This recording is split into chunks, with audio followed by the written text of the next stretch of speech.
Footsteps came down from the spiral staircase. With his weapon drawn, was not who they expected.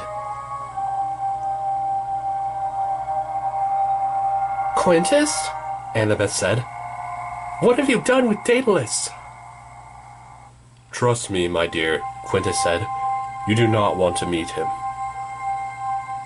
"Look, Mr. Traitor," she growled. "I did not go through the trouble of escaping a dragon lady, a three-bodied man, a crazy sphinx, an army of Telkine, and a giant just to run into you. Now where is Daedalus?" "You think I'm an agent of Kronos?" he asked. "That I work for Luke?"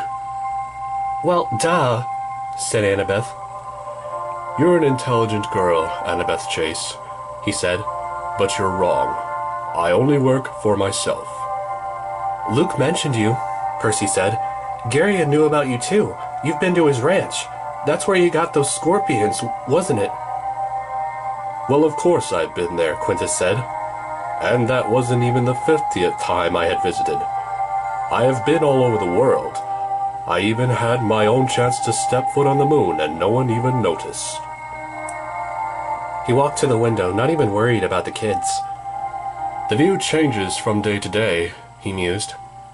"It always appears someplace high up. Yesterday it was from a skyscraper overlooking Manhattan. The day before that, there was a beautiful view of Lake Michigan.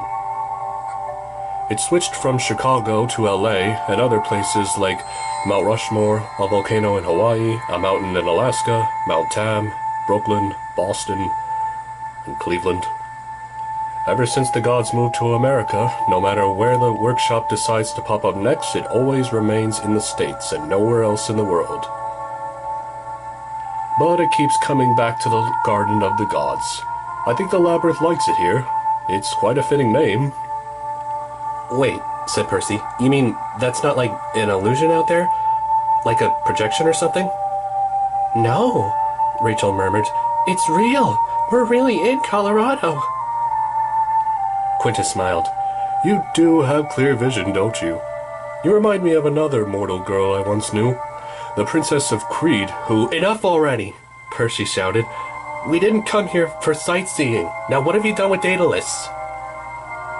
"Young man, you really need some lessons from your friend here on seeing clearly," Quintus said. "I am Daedalus."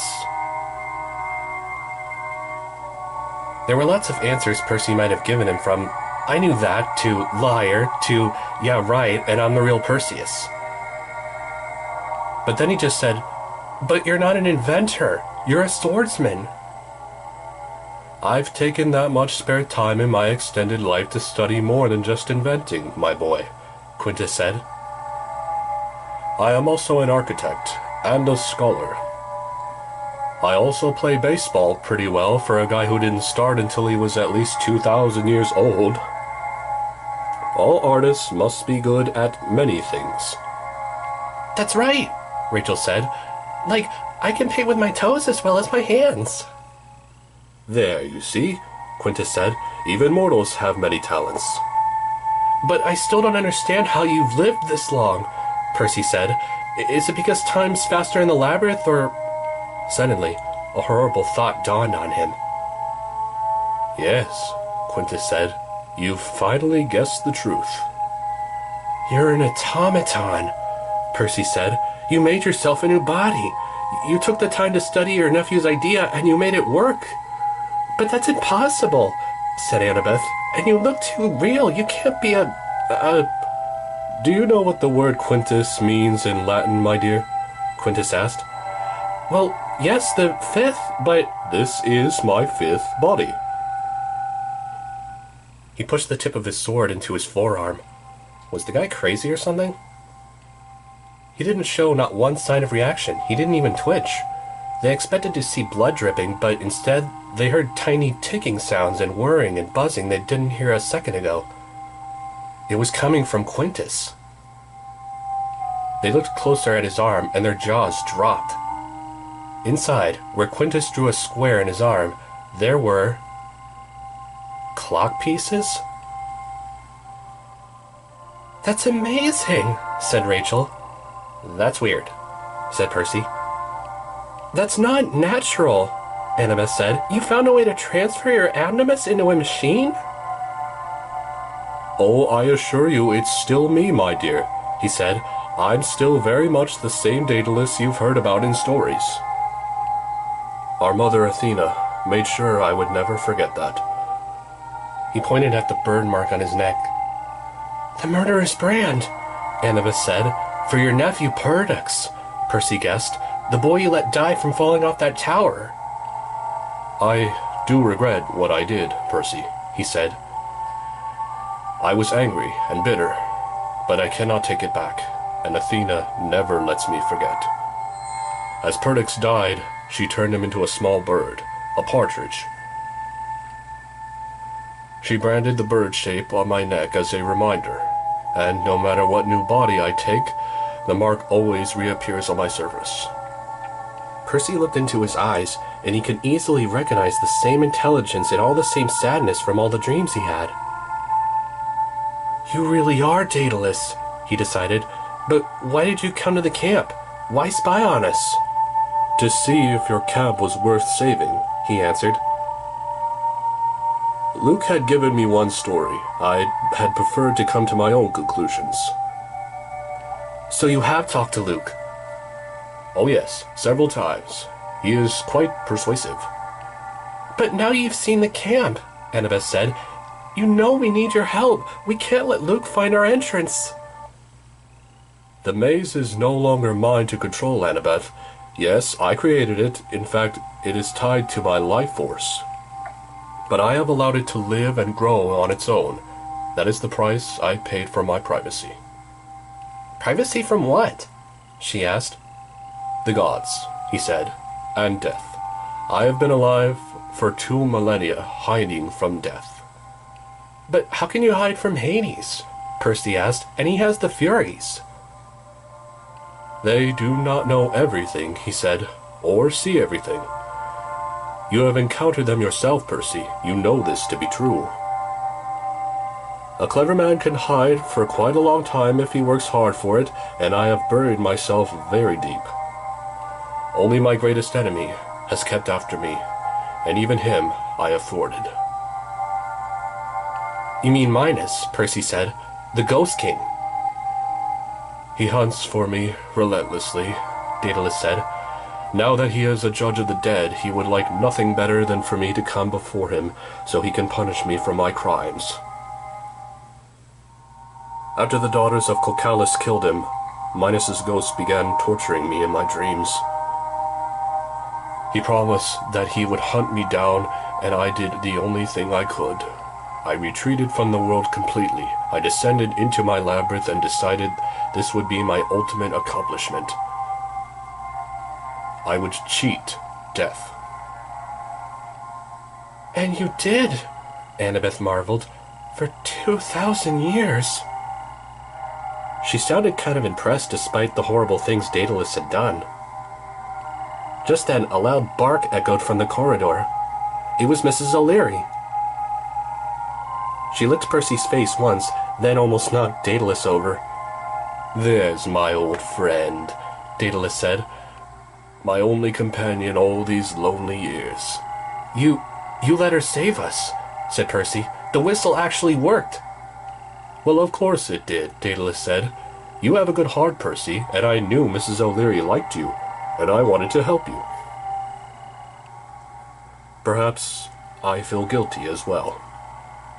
Guilty about what? That your quest would be in vain. But you could still help us, Annabeth said. You have to give us Arione's string so Luke can't get it. Ah yes, of course, the string, Daedalus said. I told Luke that the eyes of a clear-sighted mortal are the best guide, but he did not trust me. He was so focused on the idea of relying on a magic item, and the string still works perfectly. Not as accurate as your mortal friend here, perhaps, but good enough. Where is it? Annabeth asked. With Luke, Daedalus said sadly. I'm so sorry, my dear, but I'm afraid you're several hours too late. With a chill, Percy realized why Luke had been in such a good mood in the arena. he had already gotten the string. His only obstacle had been the arena master, and Percy took care of that for him by killing Antaeus. Kronos promised me freedom, Daedalus said. Once Hades is overthrown, Kronos will send me over to the underworld, and I shall reclaim my son Icarus.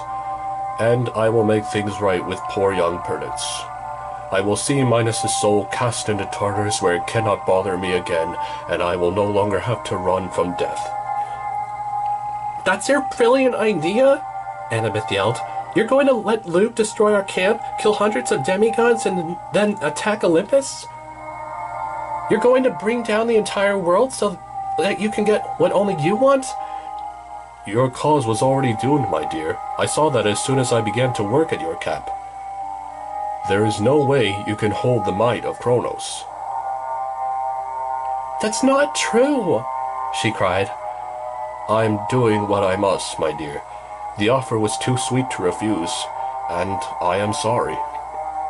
Annabeth knocked a laptop off the table. I used to respect you. You were my hero. You built amazing things. You've solved so many problems, but now I don't know what you are. Children of Athena are supposed to be wise, not just clever. Maybe you are just a machine. You should have died long ago. Instead of getting mad, Daedalus just shook his head and said, You should go and warn your camp now that Luke has the... Someone's coming! I hear footsteps, Rachel warned. The doors were pulled open by two Lastrygonians. Kelly dragged Nico inside, followed by the ghost of Minos, who looked almost solid now. There you are, old friend, he said. Daedalus's eyes widened. What is the meaning of this? Luke sends his compliments, Kelly said. He thought you might like to see your old employer, Minos.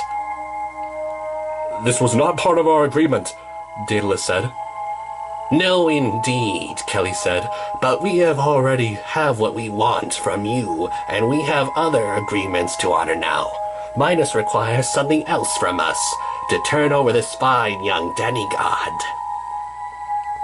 He'll be quite useful, and all that Minos asks in return is your head, old man. Just the head, nothing attached, really. Daedalus's jaw clenched. Treachery! Get used to it, old man, Kelly said. Nico, are you okay? Percy asked. Nico nodded. I'm sorry, Percy. Minos told me you were in danger. He convinced me to go back into the maze. You came back to help us? He asked, like he couldn't believe it. I was tricked, Nico said. He tricked all of us. Where's Luke? Percy growled at Kelly. Why isn't he here? She smiled like they were sharing a private joke. He's busy preparing for the assault, but don't worry, we have more friends on the way. In the meantime, I think I'll have myself a little snack. No,